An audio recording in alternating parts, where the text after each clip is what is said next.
This has become one of the most famous pictures of Prince Harry, and you might wonder why, because it's not a very good quality photograph. It's not one where he's, happy or taken a portrait or anything like that. It's him looking stressed out in the back of this car. This very famous picture of Prince Harry was captured as he arrived at Balmoral at 7:52 p.m. on the 8th of September 2022. On the surface, he obviously looks a bit distraught or perhaps sad or stressed, and it would obviously be a difficult time for anyone because this was the day that Queen Elizabeth II, his grandmother, passed away.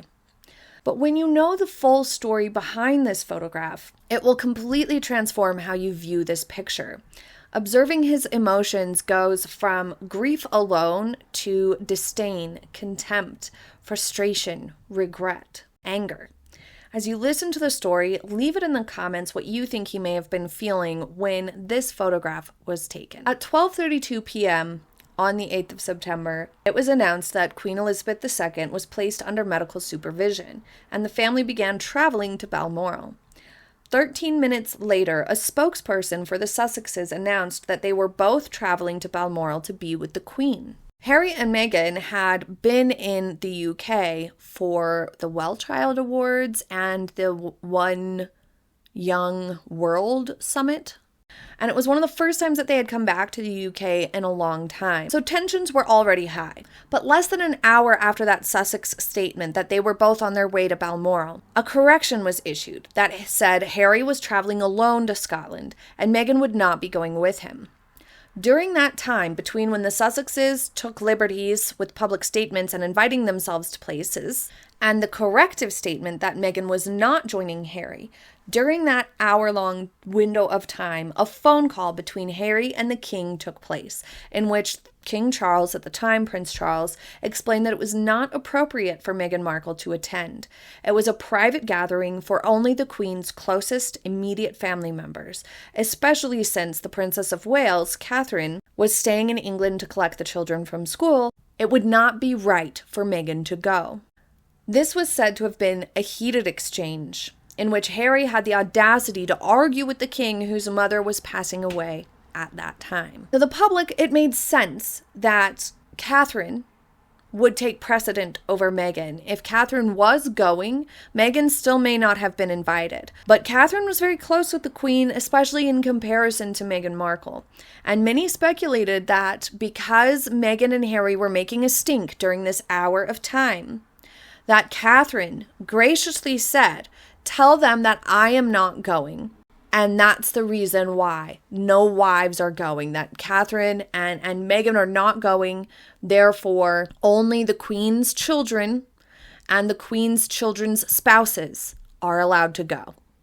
And if the grandsons want to come, they may come, but not the grandsons' wives. There was a rumor at the time that Catherine sort of tried to solve the problem by saying, "I won't go, therefore there's no need for Meghan to go," to try to make it seem less like they were singling out Meghan as the only one who wasn't allowed to come, to try to appease Harry and Meghan and just keep things a little bit more smooth.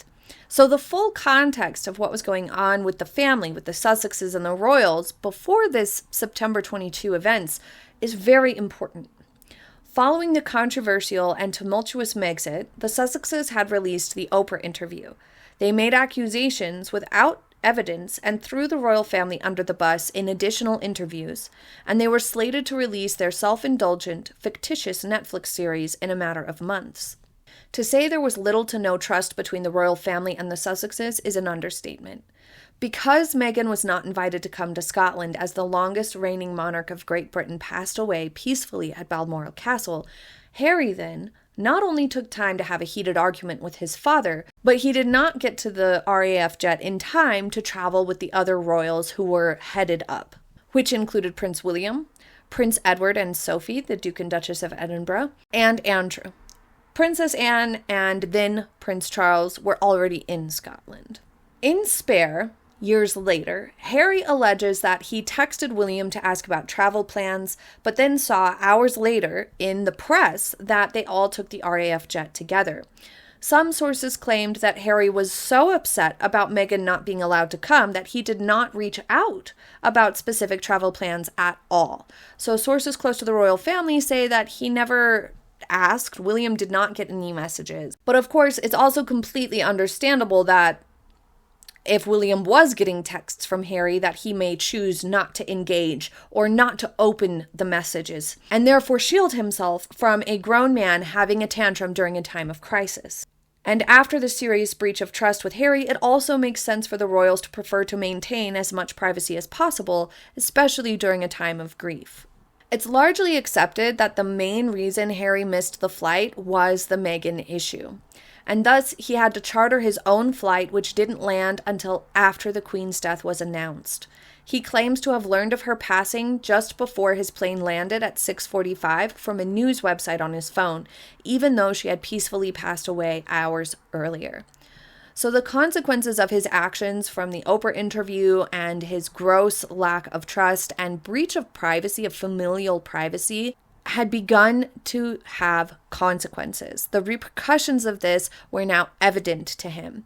He was not informed immediately upon the passing of the Queen. He was not informed or allowed to come on the jet and travel with the rest of the royals. He was not allowed to bring his spouse. And he was not told specific information on purpose, because Harry and Meghan were leaking so much and were being so spiteful that there was absolutely no trust there. So the royal family, especially at a time when they felt vulnerable, they were sad, they were grieving, there was crisis, there was a lot happening. There was a seismic shift within the family upon the Queen's passing because of the line of succession of King Charles becoming king, which has a domino effect to all the other family members. Because of this, it only makes sense that they would want to isolate themselves from Harry as much as possible, someone who had caused so much turmoil for the whole family, including Queen Elizabeth and Prince Philip, before they both passed. But Harry ended up not arriving to Balmoral until around 8 p.m. when this picture was taken. You can imagine, even without the additional drama, the solemnity of the day. However, within the context of the facts, the strife and tension, just how much more loaded Prince Harry's emotions really were in this moment. And within the context that so much of this could have been avoided had it not become about Meghan Markle once again. During a time when the family needed support, kindness, grace, compassion, and discipline with emotions from Harry and Meghan, they failed to rise to that occasion and do the right thing. Instead, they made the day about Meghan Markle and whether or not she was allowed to come. They had an argument just hours before the Queen passed away, as King Charles was preparing for this very difficult time, very emotional day, very sad reality. He had his son twisting the knife, arguing with him about someone who was cruel to the family, being allowed to come and be around them in a very vulnerable time. And because Harry and Meghan were so fixated on her being allowed to go, they ruined travel plans, did more damage to the family and the relationships, and evidently took its toll on Harry as well, as he ended up arriving later to Balmoral than he otherwise would have had he not made a stink about Meghan being allowed to come. But let's look at another poignant picture of these brothers. Prince William at the BAFTAs in 2024. On the surface, it looks like a relatively normal appearance. He looks very dapper in his suit. It's perfectly tailored. Fabulous, fabulous jacket. This blue velvet is delicious. But what was brewing under the surface of this photograph is heart-wrenching. This was February 18, 2024, and Catherine, the Princess of Wales, had just had surgery and then spent 2 weeks in the hospital, so she was recently home but still in the early stages of recovery. In the weeks following this photograph, Catherine revealed in a video message to the world that she was undergoing preventative chemotherapy after they had found evidence that cancer had been present before her surgery. Shortly after this photograph was taken, shortly after the BAFTAs, Prince William pulled out of a memorial service that he was scheduled to attend on February 27 due to a personal matter. It's thought that this was the day or around the same time that they got the news about Catherine. On March 1, just a few days later, he was back on duty for St. David's Day. And although he looks perfectly engaged here, looking back at these shots, you can see the preoccupation in his eyes. Despite the love of his life dealing with a terrifying issue and his family all having a challenging season, he maintained his professionalism. He engaged with people in a genuine manner. This shows the strength that he has, his ability to do the right thing and be brave. Controlling one's emotions at times of family crisis is not easy, but he did so expertly. At the time, no one knew what was happening within his family unit. Everyone assumed that Catherine was simply healing from surgery, not staring down a course of long treatment and even longer recovery time. The news that came exactly 3 weeks later from Catherine shocked the world. One can only imagine how hard it hit the family and William. Looking back, this bolsters William's relatability.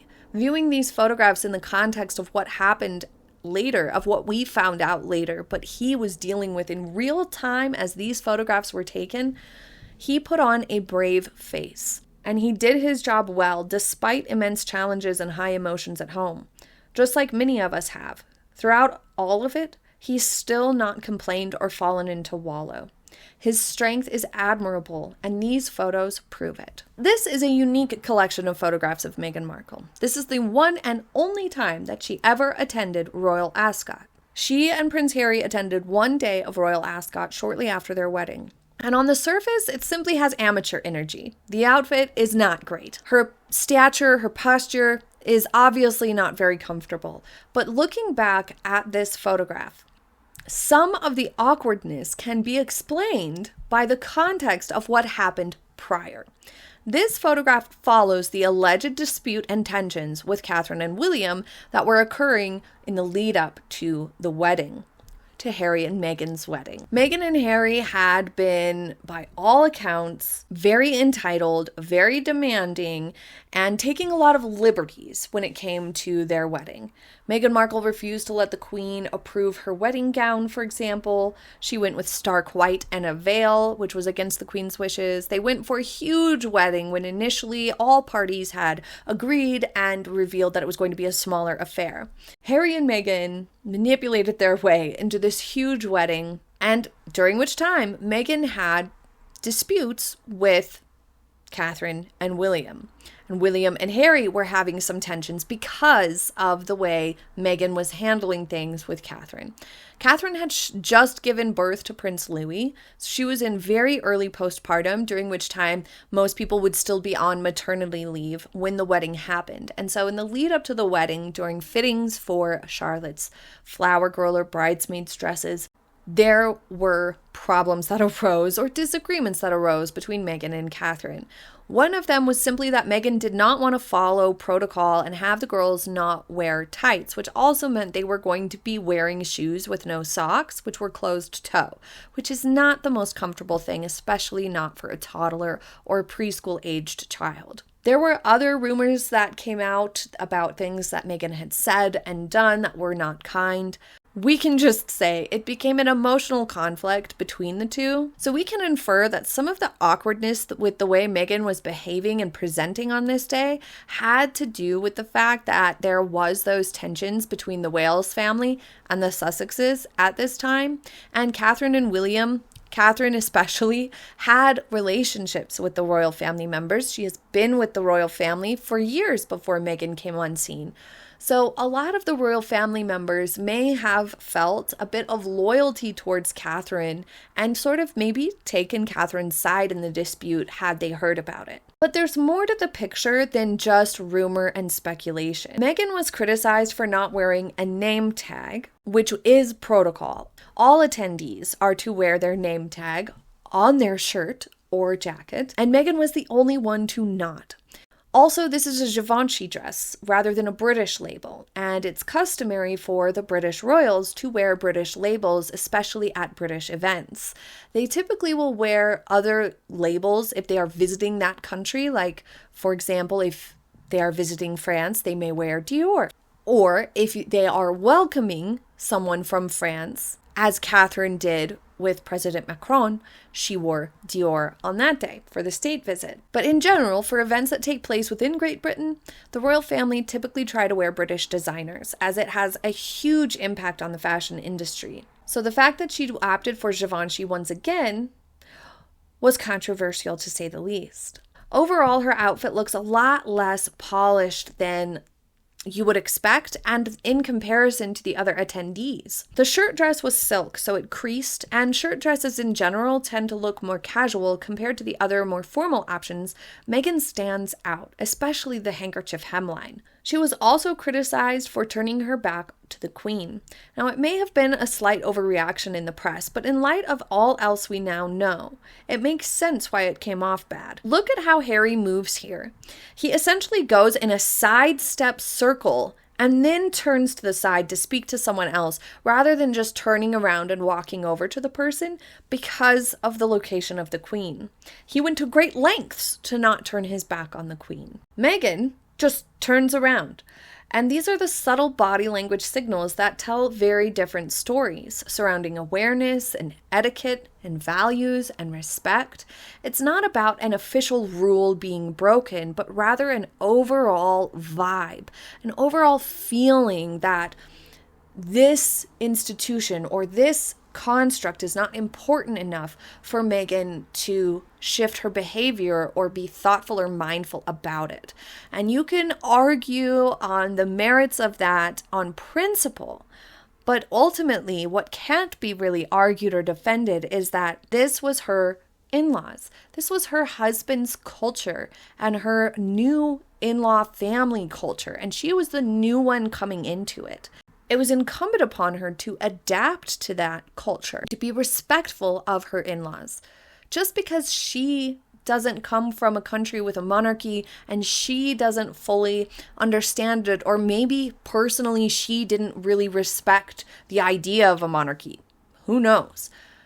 But her husband did. Her husband was raised within it, and all of the privileges that she was being afforded were thanks to the monarchy and Harry's connection to it. And so it feels very disrespectful just on a relationship level of not offering her new in-laws, not showing her husband that she cares enough about his culture to respect it. This was the 19th of June, 2018, and has gone down as an early sign of trouble with Meghan Markle. And one of their most early appearances, and one of the first times that Meghan really felt the wrath of the publicity, the negative publicity of all the little mistakes that she made. That's why she was offered so much help and assistance when she married Harry and joined the royal family and wanted to be a working royal. That's why she was offered help with things, and why people told her and Harry to take it slow. Because there's a lot of little details that you have to learn and pay attention to, and Meghan did not rise to the occasion. Let's circle back to the outfit here. This was not a great option for a lot of reasons, but also just the way Meghan wore it. Having it unbuttoned at the top makes it feel even more casual, and it just really doesn't go with the hat that she chose. Because the dress does have such a casual vibe, it makes the hat feel over the top and out of place. I think if this dress was more of a color block design and not a shirt dress style with the buttons all the way down and the collar, it would have looked a lot nicer. Perhaps something like this would have been a better option. The embroidery around the torso are also adding bulk and weight, visual weight to the torso, which isn't doing her figure any favors. But my least favorite part of this is the handkerchief hemline. It just looks messy. I don't like them really in any scenario, on any garment. I do not like handkerchief hemlines. They look silly to me. They look messy, and they are much less polished. As you can see, most of the other ladies are wearing something that equates more to like a coat dress. And then there's Meghan. Also, you can look at what Catherine, Princess of Wales, tends to wear. It's usually, even if it's not a coat dress, it's usually a lot more elevated than what Meghan chose to wear. It also looks a little bit ill-fitting because the sleeves don't look to be true 3/4. They're a little longer than what 3/4 sleeves would be, which gives the impression that they were a little too short for her. Needless to say, it was clear that she wasn't exactly fitting in and wasn't exactly making any efforts to either, not just in behavior, but in appearance too. But leave your thoughts in the comments. Thank you for joining me for this episode of The Story Behind the Photographs. Have a happy day, everybody. I'll see you next time. Bye.